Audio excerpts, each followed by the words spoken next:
राजस्थान के गांव में सेठ कौवा राशन की दुकान चलाता था। वो सरकार से मिले हुए राशन में मिलावट करता था और बेचारे गांव के सीधे साधे पक्षी उससे कुछ भी नहीं कह पाते थे। सेठ कौवे का एक दोस्त भी था, कालू, जो शहर में किराने की दुकान चलाता था। सेठ कौवा आधे से ज़्यादा राशन को कालू को बेच देता है और मुफ्त के पैसे कमाता था। कालू, तूने तो आने में बड़ी देर कर दी। सरकार की तरफ से राशन कब का आया हुआ है? अब इसमें से आधा राशन ले जाओ ताकि बाकी आधा राशन मैं गांव वालों में बांट दूं।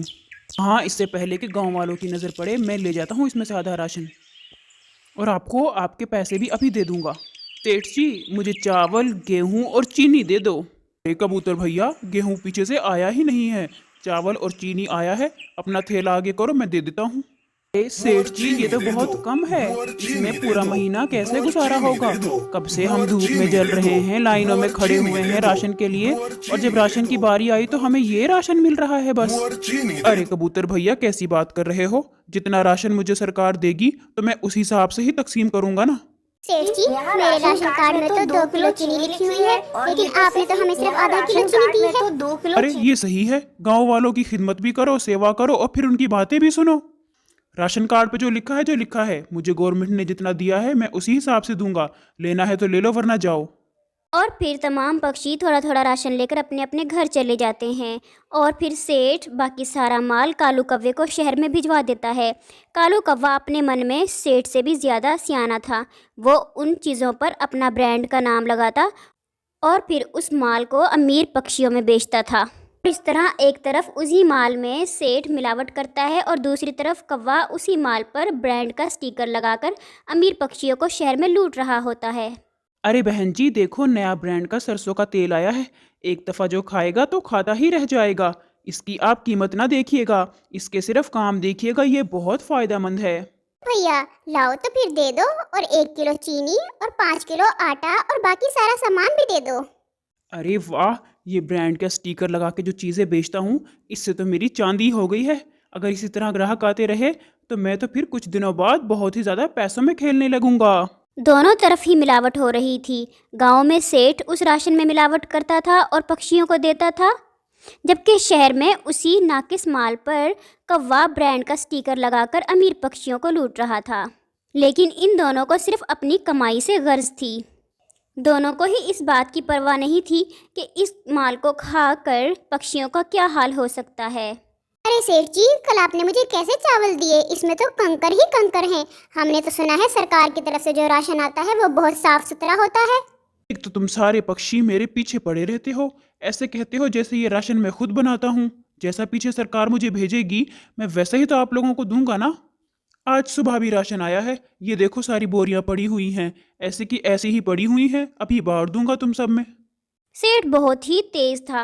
वो पहले ही गांव वालों की नज़रों से अपना आधा माल बचाकर साइड पर रख लेता था ताकि उसको शहर में कालू के यहाँ भिजवा सके, और वो कुछ बोरियां सामने रख देता था ताकि गांव वाले उस पर यकीन किए रखें। सेठ के बेटा बहू भी शहर में ही रहते थे। एक मर्तबा उसकी बेटी फ़ोन करती है और उसको बताती है कि उसकी बेटी की तबीयत बहुत ज़्यादा ख़राब है और बेटे की तबीयत भी ख़राब है। सेठ कौवा शहर की तरफ जाता है ताकि अपने बेटा बहू की तबीयत का पूछ सके। बेटी, तुमने आज क्या खाया था जो तुम्हारी तबीयत इतनी खराब हो गई अचानक? आज मैंने आलू की पूरियां खाई थी, और जिस ऑयल में मैंने उनको फ्राई किया था वो मैं कालू कौवे की दुकान से लेकर आई थी। पता नहीं वो कैसा ऑयल था। कालू तो कह रहा था कि ब्रांड का न्यू ऑयल लेकर आया है। मैं तो इसलिए लेकर आ गई, लेकिन जब से उसमें से मैंने फ्राई करके पूरियां खाई हैं तो पता नहीं मेरे पेट में क्या हो गया है। पिताजी, मैं भी जो चीज़ें लेकर आता हूँ कालू करियाना के स्टोर से ही लेकर आता हूँ, क्योंकि उसके पास ब्रांड की चीज़ें होती हैं। सेठ अपने बहू और बेटे के मुंह से ये सारी बातें सुनकर मन ही मन बहुत शर्मिंदा होता है, क्योंकि वो माल कालू को सेठ ही तो भिजवाता था। अब सेठ को इस बात की भी परेशानी होने लगी थी कि उसका माल खाकर गांव में भी तो दूसरे पक्षी बीमार हो सकते हैं। इसलिए वो दिल ही दिल में पछता रहा होता है कि आज जो उसके बेटा बहू के साथ हुआ है वो कल को किसी और पक्षी के साथ भी हो सकता है। और फिर सेठ कालू कौवे के पास जाता है और पूरी सच्चाई पूछता है। लेकिन अगर सेठ हम मिलावट करके नहीं बेचेंगे तो हमें तो कोई मुनाफा ही नहीं होगा। क्यों चलती हुई दुकान को बंद करवाना चाहते हो सेठ? कालू, आज तक तुमने और मैंने जो कुछ भी किया उसको यहीं पर खत्म करते हैं बस। आज के बाद ना तुम मिलावट वाला माल बेचोगे और ना ही मैं। अगर तुमने मेरी बात नहीं मानी तो मैं तुम्हारे खिलाफ पुलिस कंप्लेन कर दूंगा। अरे नहीं नहीं सेठ जी, आप बिल्कुल परेशान ना हो, पुलिस कंप्लेन करने की क्या ज़रूरत है, मैं बिल्कुल नहीं बेचूंगा। सुंदर वन के जंगल में पिंकी और टुनटुनी नाम की दो सौतेली बहनें रहती थी। पिंकी चिड़िया बहुत ही घमंडी थी, जबकि टुनटुनी चिड़िया बहुत ही सीधी सादी और भोली भाली थी। एक दिन पिंकी आराम कर रही थी और टुनटुनी बेचारी घर के काम कर रही थी।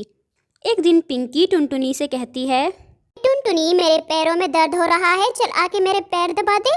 टुनटुनी चिड़िया बर्तन धो रही थी, इसलिए उसको पिंकी की आवाज़ सुनाई नहीं देती। जब उसको आने में देर हो जाती है तो पिंकी उसके पास पहुंच जाती है और उसको पीटने लग जाती है। अरे पता नहीं अपने आप को क्या समझती है, मैं पुकार रही हूँ और ये है कि आने का नाम ही नहीं ले रही है। पिंकी, तुम मुझे क्यों पीट रही हो? मैं बर्तन धो रही थी, इसलिए मुझे आपकी आवाज़ नहीं सुनाई दी थी। एक तो तुम मेरे सामने बोला मत कर, मुझे बहुत गुस्सा आता है तब तू इस तरह बोलती है। तुझसे बड़ी हूँ मैं, अपनी औकात में रहा कर। पिंकी दोबारा उसको मारने लग जाती है और टुनटुनी रोना शुरू हो जाती है। टुनटुनी की आवाज़ सुनकर उसकी माँ टोनी आ जाती है और पिंकी को डांटते हुए कहती है, क्यों रे पिंकी, क्या मसला है तेरे साथ? खुद तो तू कोई काम करती नहीं है और इस बेचारी पर हुक्म चलाती रहती है। कुछ अपने काम तुम खुद भी कर लिया करो। ये तुमसे छोटी है तो क्या इस तरह हाथ उठाती रहोगी इसके ऊपर? तुमने ही टुनटुनी को सर पे चढ़ा रखा है, वरना मैं इसको 2 दिनों में ही सबक सिखा दूँ। एक दिन टोनी अपनी बेटी टुनटुनी के लिए फ्रॉक लेकर आती है, लेकिन पिंकी वो फ्रॉक छीन लेती है। अरे माँ, टुनटुनी कौन सा घर से बाहर जाती है, ये फ्रॉक लेकर क्या करेगी? ये तो मेरे काम आएगी। पिंकी आपी, ये मम्मा मेरे लिए लेकर आई है, आप ये मुझे दे वापस। पिंकी टुनटुनी की कोई बात नहीं सुनती और उस फ्रॉक को लेकर अपने कमरे में आ जाती है और वहीं से आवाज़ लगाती है, हाँ, मुझे बहुत भूख लगी है, मेरा खाना मेरे कमरे में ही भिजवा दो। थोड़ी देर बाद टुनटुनी पिंकी को खाना लेकर कमरे में जाती है। खाना खाकर पिंकी कहती है, अरे टुनटुनी, तुम्हें कोई काम करना भी आता है या नहीं? ये कैसा खाना पकाया है, इसमें तो कोई टेस्ट ही नहीं है। आज मैं तेरा सारा घमंड तोड़ दूंगी पिंकी। तू समझती क्या है खुद को? एक तो कोई काम घर का करती नहीं है, टुनटुनी सारा काम करती है और तू उसको हर वक्त परेशान करती रहती है। तू क्या समझती है, तू एक रईसजादी है और ये क्या है फिर? चल निकल जा यहाँ से, मेरे घर से। सारा घर का निज़ाम तूने दरहम बरहम कर रखा है, ना खुद सुकून से रहती है ना दूसरों को सुकून से रहने देती है। टोनी ने आज पिंकी पर कुछ ज़्यादा ही गुस्सा किया था। पिंकी ने अपनी माँ को कभी इतने गुस्से में नहीं देखा था, इसलिए वो तो हक्की बक्की ही रह जाती है। वो फ़ौरन ही अपनी माँ से माफ़ी मांगना शुरू हो जाती है। लेकिन टोनी को तो आज कुछ ज़्यादा ही गुस्सा आया हुआ था और वो आज पिंकी की कोई बात नहीं सुनती, बल्कि पिंकी को धक्के मारकर घर से बाहर निकाल देती है। पास में खड़ी टुनटुनी खामोशी से अपनी माँ और सौतेली बहन की लड़ाई देख रही थी, लेकिन उससे अपनी सौतेली बहन का रोना भी नहीं देखा जा रहा था। फिर वो थोड़ी सी हिम्मत से अपनी माँ से कहती है, माँ, आप दीदी को माफ़ कर दो, इतना गुस्सा ना करो दीदी पर। कोई बात नहीं, दीदी आइंदा के बाद ऐसा कुछ नहीं करेगी जिससे आपको गुस्सा आए। टुनटुनी बेटी, तुम तो चुप ही रहो, तुम्हारे साथ वो इतना बुरा करती है और तुम ही मुझसे कह रही हो कि मैं उसको माफ़ कर दूँ। टुनटुनी अपनी माँ को बहुत ज़्यादा समझाती है, जिससे उसकी माँ फिर मान जाती है। पिंकी भी अपनी बहन टुनटुनी से माफ़ी मांग लेती है और उसके बाद दोनों बहनें हंसी खुशी रहने लगती हैं।